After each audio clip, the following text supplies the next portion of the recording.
사도행전 11장.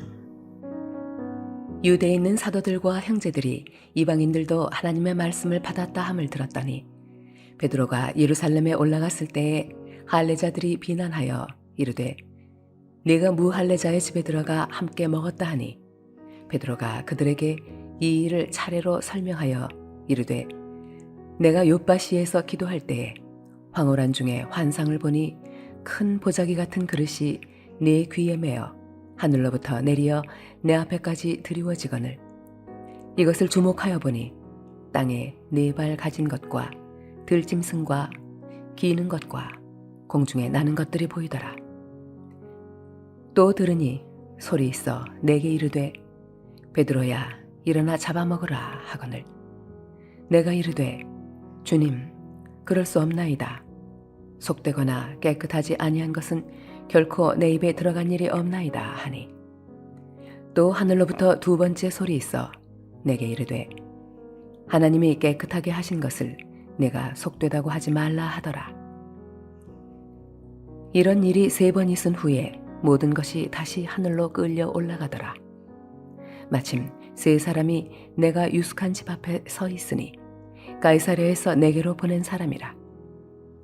성령이 내게 명하사 아무 의심 말고 함께 가라 하시매 이 6 형제도 나와 함께 가서 그 사람의 집에 들어가니 그가 우리에게 말하기를 천사가 내 집에 서서 말하되 네가 사람을 욥바에 보내어 베드로라 하는 시몬을 청하라. 그가 너와 네 온 집이 구원받을 말씀을 네게 이르리라 함을 보았다 하거늘 내가 말을 시작할 때에 성령이 그들에게 임하시기를 처음 우리에게 하신 것과 같이 하는지라. 내가 주의 말씀에 요한은 물로 세례를 베풀었으나 너희는 성령으로 세례를 받으리라 하신 것이 생각났노라.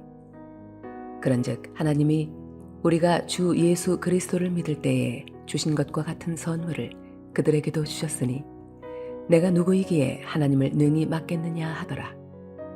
그들이 이 말을 듣고 잠잠하여 하나님께 영광을 돌려 이르되 그러면 하나님께서 이방인에게도 생명 얻는 회개를 주셨도다 하니라. 그때 스데반의 일로 일어난 환란으로 말미암아 흩어진 자들이 베니게와 구브로와 안디옥까지 이르러 유대인에게만 말씀을 전하는데 그 중에 구브로와 구레네 몇 사람이 안디옥에 이르러 헬라인에게도 말하여 주 예수를 전파하니 주의 손이 그들과 함께 하심에 수많은 사람들이 믿고 주께 돌아오더라. 예루살렘 교회가 이 사람들의 소문을 듣고 바나바를 안디옥까지 보내니 그가 이르러 하나님의 은혜를 보고 기뻐하여 모든 사람에게 굳건한 마음으로 주와 함께 머물러 있으라 권하니 바나바는 착한 사람이요 성령과 믿음이 충만한 사람이라. 이에 큰 무리가 주께 더하여지더라. 바나바가 사울을 찾으러 다소에 가서 만남에 안디옥에 데리고 와서 둘이 교회에 1년간 모여 있어 큰 무리를 가르쳤고 제자들이 안디옥에서 비로소 그리스도인이라 일컬음을 받게 되었더라. 그때 선지자들이 예루살렘에서 안디옥에 이르니 그 중에 아가보라 하는 한 사람이 일어나 성령으로 말하되 천하에 큰 흉년이 들리라 하더니 글라우디오 때에 그렇게 되니라. 제자들이 각각 그 힘대로 유대에 사는 형제들에게 부조를 보내기로 작정하고 이를 실행하여 바나바와 사울의 손으로 장로들에게 보내니라. 할렐루야. 오늘도 하나님께서 주시는 은혜를 힘입어 하루 승리하는 저와 여러분 되시길 주님의 이름으로 축원합니다. 오늘 함께 보실 하나님 말씀은 신약성경 사도행전 11장 19절에서 30절 말씀입니다. 사도행전 11장은 베드로가 이방인 고넬료의 가정에서 복음을 전한 일 때문에 예루살렘 교회에서 할례자들에게 비판을 받고 그러나 그럼에도 불구하고 이방인들도 구원받는 것이 하나님의 뜻임을 자기의 체험을 통해서 설명하며 결국은 교회의 인정을 받는 일이 나오게 됩니다. 그리고 그 주제가 이어져서 이방인의 구원이라는 주제가 이어져서 이제 안디옥에서 이방인들의 교회가 세워지는 내용이 나오는데요. 스데반의 순교를 일어난 환란 중에서도 그들이 환란 가운데 흩어졌지만은 낙심하지 않고요. 굴하지 않고 복음을 흩어지는 와중에도 전하게 되는데, 이방인들에게도 복음을 전하여서 안디옥에 이방인 교회의 공동체가 세워지고 성장하게 되는 계기가 됩니다. 그리고 안디옥 교회의 탄생과 성장을 통해서 우리에게 이상적인 교회의 성장이 무엇인지를 보여주고 있는데, 오늘 본문을 통해서 그것을 살펴보려고 합니다. 일반적으로 사람은 태어나면 성장을 하죠. 처음 태어났을 때는 체중이 3.3kg, 신장은 약 50cm 정도 된다고 합니다. 신생아가요. 그리고 성년이 되기까지 그 상태에서 엄청나게 정말 놀랍게 성장을 하죠. 체중은 적어도 20배가량 성장하고요. 신장도 3배 이상 자라납니다. 그런데 자라는 것이 육체만 자라는 것이 아닙니다.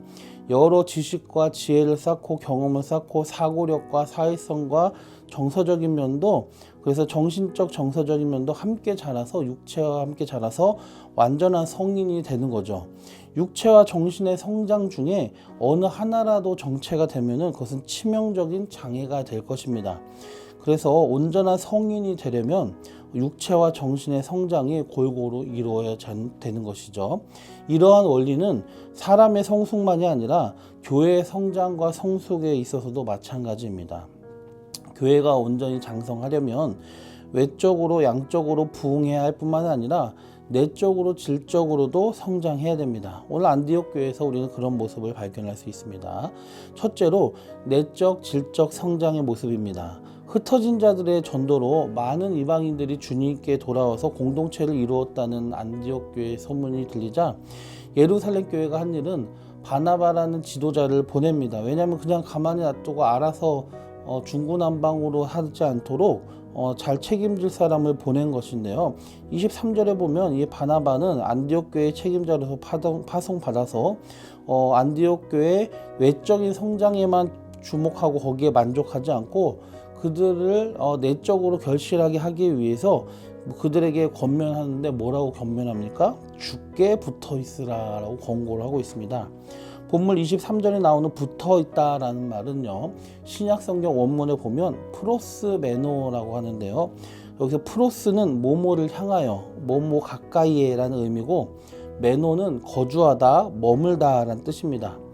이것은 주님께 붙어 있으라는 것이니까 결국은 주님과 함께 거하라, 주님께 가까이 머물러 있으라, 붙어 있으라, 주 안에 거하라 라는 의미입니다. 즉 성도란 주님과 함께 있어야 된다는 것을 강조한 말이에요.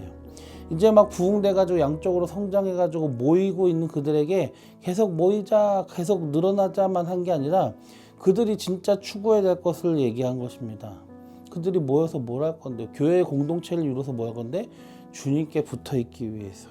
일찍이 예수님께서도 요한복음 15장에서 그런 말씀을 하셨죠.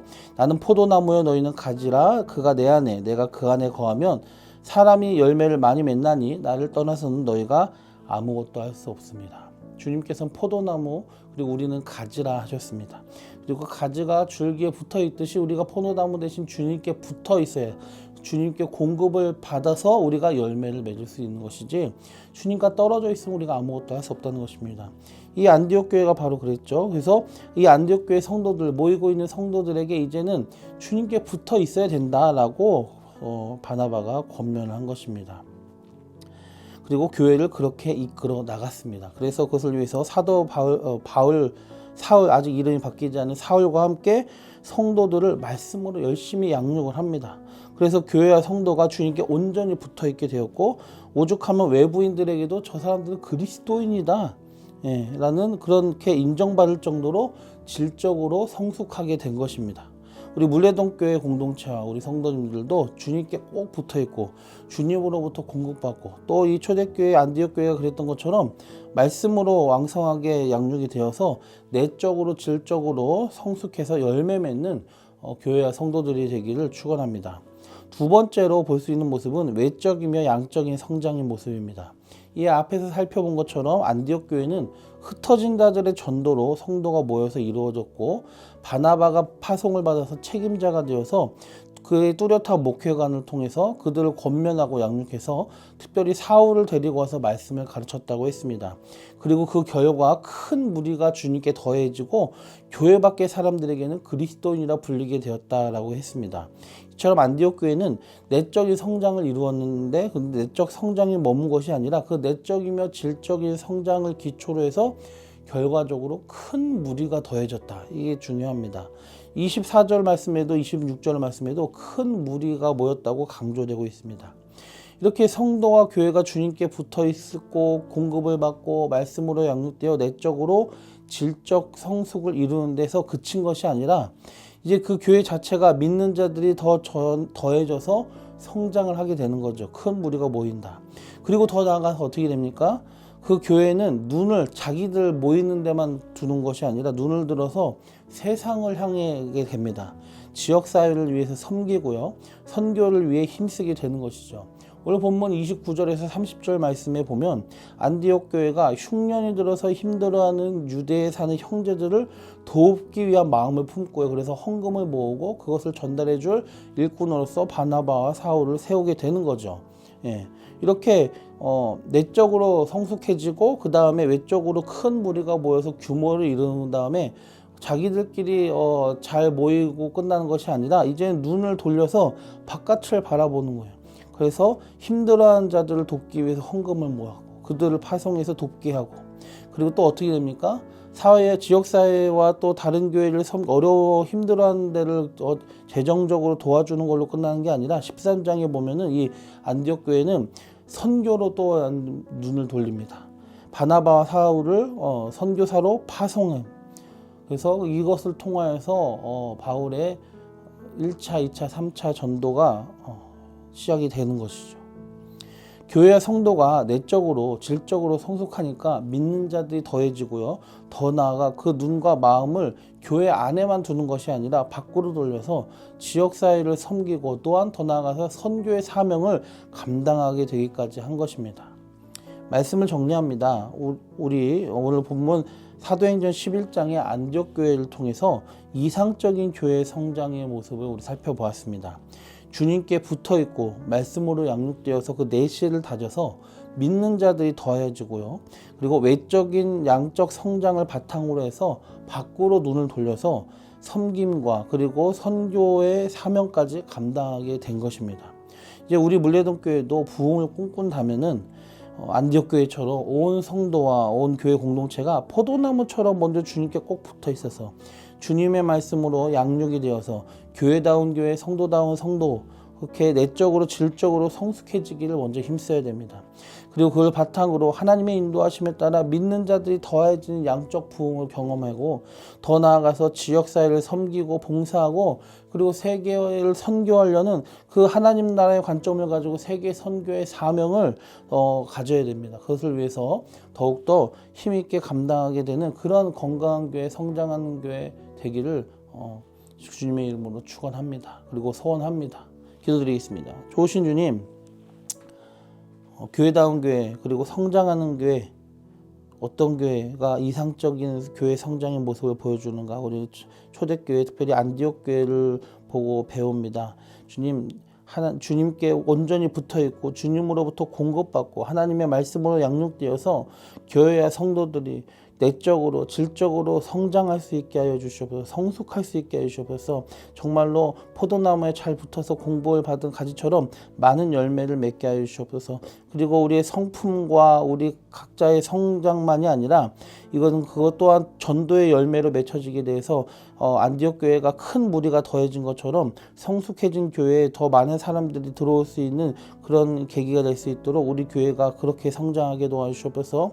내적이며 외적인 성장이 되게 하시고 더 나아가서 우리의 눈을 그저 우리 눈을 그저 우리 물레동 교회가 우리 물레동 교회만을 위해서만 존재하는 것으로 끝내지 않게 하시고 이 지역 사회를 섬기고 많은 사람들에게 복음을 전하며 더 나아가 세계 선교의 앞장서는 사명을 감당하는 그런 교회가 안디옥 교회처럼 우리 교회도 그렇게 될 수 있도록 주님 역사하여 주시옵소서. 2024년도 주님 저희가 회복되고 부흥되고 그리고 든든히 서가는 교회가 되게 하여 주시옵소서. 이 모든 말씀 예수님의 이름으로 감사하며 기도드리옵나이다.